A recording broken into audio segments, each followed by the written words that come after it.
উত্তর বঙ্গোপসাগর সংলগ্ন বাংলাদেশ এবং পশ্চিমবঙ্গ উপকূলে ঘূর্ণাবর্ত তৈরি হওয়ার সম্ভাবনা রয়েছে, যা পরে নিম্নচাপে পরিণত হতে পারে।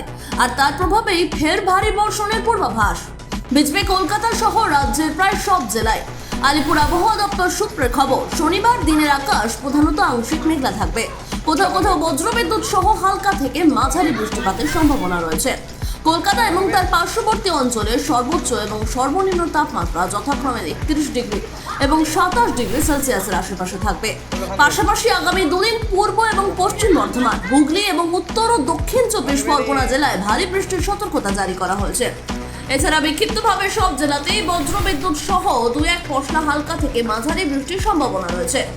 অপরদিকে উত্তরবঙ্গেও আজ ভারী বৃষ্টির সতর্কতা রয়েছে। জলপাইগুড়ি, আলিপুরদুয়ার, কোচবিহার এবং উত্তর দিনাজপুর জেলায়।